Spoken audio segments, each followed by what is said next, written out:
Gandhinagar police છાવણીમાં ફેરવાઈ ગયું છે અને ફોરેસ્ટ ગાર્ડના ઉમેદવારો છે તેમણે રાતવાસો કર્યો હતો અને પોતાની માંગ પર અડગ રહ્યા હતા। શું ઘટનાક્રમ છે તેની વિગતે વાત કરવી છે। નમસ્કાર, આપ જોઈ રહ્યા છો હોટલાઇન ન્યૂઝ અને હું છું આપની સાથે તોફિક ગાંચી। છેલ્લા 2 દિવસથી ગુજરાત ફોરેસ્ટ ગાર્ડના જે ઉમેદવારોએ પરીક્ષા આપી હતી તે ગાંધીનગરમાં કૂચ કરી છે અને ગઈકાલથી તે રામકથા મેદાનમાં બેઠેલા છે। આજે આખી રાત તે રામકથા મેદાનમાં બેઠા હતા અને તેમની માંગણી છે કે તેમણે જે ફોરેસ્ટ ગાર્ડની પરીક્ષા આપી છે તેની ગુજરાત ગૌણ સેવા પસંદગી મંડળ પીડીએફ સ્વરૂપે ઝડપીમાં ઝડપી રિઝલ્ટ જાહેર કરે અને તે માંગ પર તે અડેલા છે। ગુજરાત ગૌણ સેવા પસંદગી મંડળે પણ કહ્યું છે કે 9 તારીખ સુધી તેનું રિઝલ્ટ જાહેર કરી દેવામાં આવશે, પરંતુ આ ઉમેદવારો તેમની માંગ પર અડગ છે અને જે ઉમેદવારોનું 8 ગણોનું લિસ્ટ ગુજરાત ગૌણ સેવા પસંદગી મંડળે જાહેર કર્યું છે તેમની પણ પીડીએફ સ્વરૂપેનું રિઝલ્ટ તાત્કાલિક જાહેર કરે તે માંગ સાથે ગઈકાલના તે અડગ છે અને આજે આખી રાત તે રામકથા મેદાનમાં સૂર્યા હતા અને પોતાનો વિરોધ નોંધાવ્યો હતો।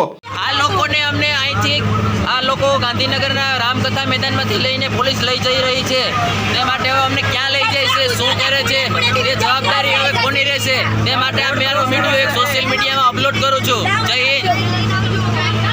આ વિદ્યાર્થીઓ બધા અહીંયા છે।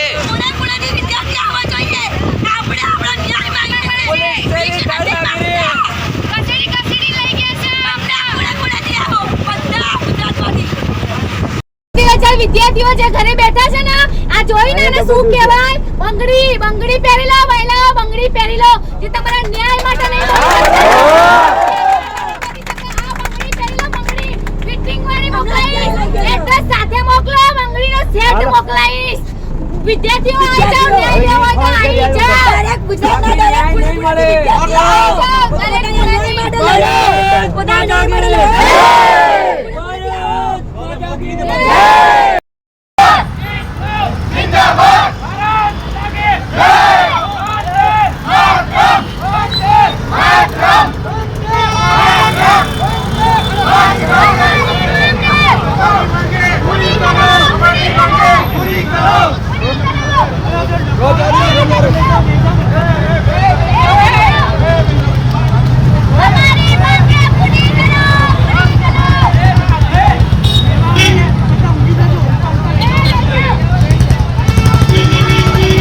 આજે વહેલી સવારમાં ગાંધીનગર પોલીસે તેમને ડિટેન કર્યા છે અને જે આપ દ્રશ્યો જોઈ રહ્યા છો તે મુજબ પોલીસ તેમને અજ્ઞા સ્થળે લઈ ગઈ છે।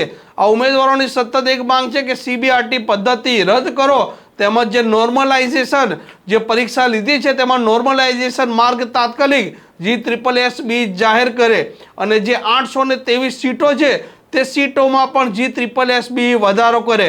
આ મામલે તેમણે સચિવને રજૂઆત કરી હતી અને સચિવે તેમને આશ્વાસન આપ્યું હતું કે ઉમેદવારોની જે વાત છે તે સરકાર સુધી પહોંચાડશે, પરંતુ ઉમેદવારો તેમની વાત પર હજી અડગ છે અને હજી સુધી આ ફોરેસ્ટ ગાર્ડના ઉમેદવારો જે પોતાની માંગને લઈને સતત વિરોધ કરી રહ્યા છે। હોટલાઇન ન્યૂઝ પણ આ બાબતે સતત આપને અપડેટ આપી રહ્યું છે।